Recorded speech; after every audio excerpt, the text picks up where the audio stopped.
MDH ಜನ ಮಸಾಲಾ. ಈಗ ಕಡಲೆ ಇರಲಿ, ಹಲಸಂದೆ ಬೀಜ, ಕಪ್ಪು ಕಡಲೆ ಅಥವಾ ಬಿಳಿ ಕಡಲೆ, ಎಲ್ಲವೂ ಸ್ವಾದಿಷ್ಟವಾಗುತ್ತೆ. ಟ್ರಾಫಿಕ್ ಜಾಮ್ನಿಂದ ತಡವಾಗಿ ವಿಮಾನ ತಪ್ಪಿಸಿಕೊಂಡಿದ್ದಂತಹ ಮಹಿಳೆ ಬಚಾವ್. ಒಂದು ದಿನ ಮೊದಲು ಟಿಕೆಟ್ ಕ್ಯಾನ್ಸಲ್ ಮಾಡಿದಂತಹ ಮತ್ತೊಬ್ಬ ಮಹಿಳೆ. ದುರಂತದಲ್ಲಿ ಒಂದು ಕುಟುಂಬವೇ ಸರ್ವನಾಶ. ಪತಿ ನೋಡಲು ಹೊರಟಿದಂತ ನವವಿವಾಹಿತೆ ಬಲಿ. ಇದೆಲ್ಲವನ್ನು ನೋಡೋಣ ಕೇಸ್ ಸ್ಟಡಿ ನ್ಯೂಸ್ ಟಾಪ್ನಲ್ಲಿ. ಗುಜರಾತ್ನ ಅಹಮದಾಬಾದ್ನ ಸರ್ದಾರ್ ವಲ್ಲಭಭಾಯ್ ಪಟೇಲ್ ಇಂಟರ್ನ್ಯಾಷನಲ್ ಏರ್ಪೋರ್ಟ್ನಿಂದ ಲಂಡನ್ನ ಗ್ಯಾಟ್ವಿಕ್ ಏರ್ಪೋರ್ಟ್ಗೆ ತೆರಳುತ್ತಿದ್ದ ವಿಮಾನ ಟೇಕ್ ಆಫ್ ಆದ ಕೆಲವೇ ನಿಮಿಷದಲ್ಲಿ ಪತನವಾಗಿದೆ. ವಿಮಾನದಲ್ಲಿದ್ದ 241 ಪ್ರಯಾಣಿಕರು ಸುಟ್ಟು ಭಸ್ಮವಾಗಿದ್ದಾರೆ. ಗುಜರಾತ್ ಮಾಜಿ ಸಿಎಂ ವಿಜಯ್ ರೂಪಾನಿ ಸೇರಿದಂತೆ 242 ಪ್ರಯಾಣಿಕರ ಪೈಕಿ 169 ಭಾರತೀಯರು, 53 ಬ್ರಿಟಿಷರು ಮತ್ತು 12 ಸಿಬ್ಬಂದಿ ಇದ್ರು. ಇದರಲ್ಲಿ 7 ಪೋರ್ಚುಗಲ್ ನಾಗರಿಕರು, ಕೆನಡಾದ ಓರ್ವ ಪ್ರಜೆಯು ಪ್ರಯಾಣ ಮಾಡ್ತಿದ್ರು. ಇವರೆಲ್ಲರೂ ಮೃತಪಟ್ಟಿರುವುದಾಗಿ ಗುಜರಾತ್ ಡಿಜಿಪಿ ಮಾಹಿತಿಯನ್ನ ನೀಡಿದ್ದಾರೆ. ಗುಜರಾತ್ನ ಅಹಮದಾಬಾದ್ನಿಂದ ಏರ್ ಇಂಡಿಯಾ 171 ವಿಮಾನ ಟೇಕ್ ಆಫ್ ಆಗಿತ್ತು. ಟೇಕ್ ಆಫ್ ಆದ ಒಂದೇ ನಿಮಿಷದಲ್ಲಿ ವಿಮಾನ ಪತನವಾಗಿದೆ. ಸುಮಾರು 625 ಅಡಿ ಎತ್ತರಕ್ಕೆ ಹಾರಿದ್ದ ವಿಮಾನ 174 ಕಿಲೋಮೀಟರ್ ವೇಗದಲ್ಲಿ ಸಾಗುತ್ತಿತ್ತು. ವಿಮಾನ ಸಂಚಾರ ಆರಂಭಿಸಿದ ಕ್ಷಣದಿಂದ ಏರ್ ಟ್ರಾಫಿಕ್ ಕಂಟ್ರೋಲ್ಗೆ ಕೇವಲ 9 ನಿಮಿಷ 2 ಸೆಕೆಂಡ್ ಮಾತ್ರ ಸಂಪರ್ಕದಲ್ಲಿತ್ತು. ಆದರೆ 1:38ರಿಂದ 1:47ರವರೆಗೆ ಸಂಪರ್ಕದಲ್ಲಿದ್ದ ವಿಮಾನ ಸಂಪರ್ಕ ಕಡಿತಗೊಂಡಿದೆ.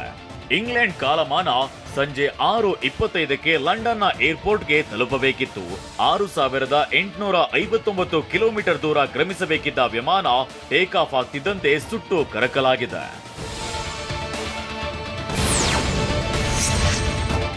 ಏರ್ಪೋರ್ಟ್ನಿಂದ ಟೇಕ್ ಆಫ್ ಆದ air India Boeing 787-8 dream liner ವಿಮಾನದಲ್ಲಿ 2 ಪೈಲಟ್ಗಳಿದ್ರು. ಪೈಲಟ್ಗಳಾದ ಸುಮಿತ್ ಸಭರ್ವಾಲ್ ಮತ್ತು ಕ್ಲೈವ್ ಕುಂದರ್ಗೆ ತಾಂತ್ರಿಕ ದೋಷದ ಸುಳಿವು ಸಿಕ್ಕಿತ್ತು. ಕೂಡಲೇ ಮೇಡೆ ಸಿಗ್ನಲ್ ಕೊಟ್ಟಿದ್ರು. ಮೇಡೆ ಅಂದ್ರೆ ವಿಮಾನದಲ್ಲಿ ತಾಂತ್ರಿಕ ದೋಷ ಕಾಣಿಸಿಕೊಂಡಾಗ ಮತ್ತು ಗಂಭೀರ ಮತ್ತು ತುರ್ತು ಪರಿಸ್ಥಿತಿಯಲ್ಲಿ ATCಗೆ ಕಳುಹಿಸುವ ಸಂದೇಶವಾಗಿದೆ. ಅಷ್ಟೇ ಅಲ್ಲದೆ ಏರ್ಪೋರ್ಟ್ನಿಂದ ಹೊರಗೆ ಬಿಜೆ ಮೆಡಿಕಲ್ ಕಾಲೇಜಿನ ಹಾಸ್ಟೆಲ್ ಪಕ್ಕದಲ್ಲಿದ್ದ ಗ್ರೌಂಡ್ಗೆ ವಿಮಾನ ಇಳಿಸಲು ಪ್ರಯತ್ನಿಸಿದ್ದಾರೆ. ಆದರೆ ಪೈಲಟ್ ಪ್ರಯತ್ನ ಸಫಲವಾಗಲಿಲ್ಲ. ವಿಮಾನ ಹಾಸ್ಟೆಲ್ ಮೇಲೆ ಬಿದ್ದಿದೆ.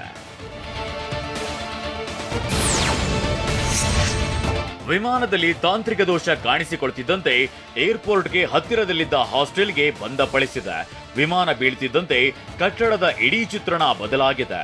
ಬೆಳಿಗ್ಗೆ ಹೊಳೆಯುತ್ತಿದ್ದ ಹಾಸ್ಟೆಲ್ ಕಟ್ಟಡ ಸುಟ್ಟು ಕರಕಲಾಗಿ ಹೋಗಿದೆ. ಇನ್ನು ಹಾಸ್ಟೆಲ್ ಕ್ಯಾಂಟೀನ್ನಲ್ಲಿ ಆಗಷ್ಟೇ ವಿದ್ಯಾರ್ಥಿಗಳು ಊಟಕ್ಕೆ ಕುಳಿತಿದ್ರು. ಇನ್ನೇನು ಊಟ ಮಾಡಬೇಕು ಅನ್ನುವಷ್ಟರಲ್ಲಿ ವಿಮಾನ ಯಮ ಕಿಂಕರನಂತೆ ಅಪ್ಪಳಿಸಿಬಿಟ್ಟಿದೆ. ಏರ್ ಇಂಡಿಯಾದ ವಿಮಾನದ ಹೊಡೆತಕ್ಕೆ ಇಡೀ ಹಾಸ್ಟೆಲ್ ಒಳಗಿದ್ದ 20ಕ್ಕೂ ಹೆಚ್ಚು MBBS ಡಾಕ್ಟರ್ಗಳು ಸಾವನ್ನಪ್ಪಿದ್ದಾರೆ ಎನ್ನಲಾಗಿದೆ. ಕಂಟ್ರೋಲ್ ಕಳೆದುಕೊಂಡ ವಿಮಾನ ಸೀದಾ ಹಾಸ್ಟೆಲ್ ಮೇಲೆ ಬಂದು ಬಿದ್ದಿದೆ. ವಿಮಾನದಲ್ಲಿ 58,000 ಲೀಟರ್ ಇಂಧನವಿತ್ತು. ಈ ಕಾರಣಕ್ಕೆ ವಿಮಾನ ದೊಡ್ಡ ಬಾಂಬ್ ಸಿಡಿದಂತೆ ಸಿಡಿದಿದೆ. ಹಾಸ್ಟೆಲ್ನ ಸುತ್ತ ಬೆಂಕಿ ಧಗಧಗಿಸಿದೆ. ಇಡೀ ಏರಿಯಾದ ಸುತ್ತ ದಟ್ಟ ಹೊಗೆ ಆವರಿಸಿತ್ತು. ಇನ್ನು ಇದೇ ಹಾಸ್ಟೆಲ್ನೊಳಗಿದ್ದ ವಿದ್ಯಾರ್ಥಿಯೊಬ್ಬ ಪ್ರಾಣಾಪಾಯದಿಂದ ಪಾರಾಗಿದ್ದಾನೆ. 2ನೇ ಮಹಡಿಯಿಂದ ಕೆಳಗೆ ಹಾರಿ ಜೀವ ಉಳಿಸಿಕೊಂಡಿದ್ದಾನೆ. ಈ ಬಗ್ಗೆ ಆತನ ತಾಯಿ ಮಾಹಿತಿ ಕೊಟ್ಟಿದ್ದಾರೆ. मेरा लड़का है ना, वो ब्रेक पड़ा था खाने का, तो हॉस्टल में खाने गया था इधर. हॉस्टल में ही प्लेन क्रश हुआ, पर मेरे लड़का को कुछ हुआ नहीं. बात हुई मेरी. ಏರ್ ಇಂಡಿಯಾ ವಿಮಾನ ಪತನದಲ್ಲಿ 241 ಜನ ಬೆಂಕಿಗಾಹುತಿಯಾಗಿದ್ದು, ವಿಮಾನದಲ್ಲಿದ್ದವರ ಮೃತದೇಹಗಳು ಗುರುತು ಸಿಗದಂತಾಗಿದೆ. ಮೃತದೇಹಗಳ ಗುರುತು ಪತ್ತೆಗಾಗಿ DNA ಪರೀಕ್ಷೆಗೆ ಮೊರೆ ಹೋಗಿದ್ದು, ಮೃತಪಟ್ಟವರ ಸಂಬಂಧಿಕರ DNA ಸ್ಯಾಂಪಲ್ಗಳ ಸಂಗ್ರಹಕ್ಕೆ ಸಿದ್ಧತೆ ಮಾಡಿಕೊಳ್ಳಲಾಗ್ತಿದೆ. ವಿಮಾನ ದುರಂತದ ಬಳಿಕ ಗುಜರಾತ್ ಸಿಎಂ ಭೂಪೇಂದ್ರ ಪಟೇಲ್ ಘಟನೆ ಬಗ್ಗೆ ಅಧಿಕಾರಿಗಳಿಂದ ಇಂಚಿಂಚು ಮಾಹಿತಿ ಪಡೆದರು. ಬಳಿಕ ಅಹಮದಾಬಾದ್ ಸಿವಿಲ್ ಆಸ್ಪತ್ರೆಗೆ ಭೂಪೇಂದ್ರ ಪಟೇಲ್ ಭೇಟಿ ಕೊಟ್ಟು ಗಾಯಾಳುಗಳ ಆರೋಗ್ಯವನ್ನ ವಿಚಾರಿಸಿದ್ರು. ಆಸ್ಪತ್ರೆಯಲ್ಲೇ ಅಧಿಕಾರಿಗಳ ಜೊತೆ ಸಭೆ ಮಾಡಿ ಮಾಹಿತಿ ಪಡೆದ್ರು. ಅಹಮದಾಬಾದ್ನ ಸಿವಿಲ್ ಆಸ್ಪತ್ರೆಗೆ ಕೇಂದ್ರ ಗೃಹ ಸಚಿವ ಅಮಿತ್ ಶಾ ಭೇಟಿ ಕೊಟ್ಟಿದ್ರು. ಗಾಯಾಳುಗಳ ಆರೋಗ್ಯವನ್ನ ವಿಚಾರಿಸಿದ್ರು.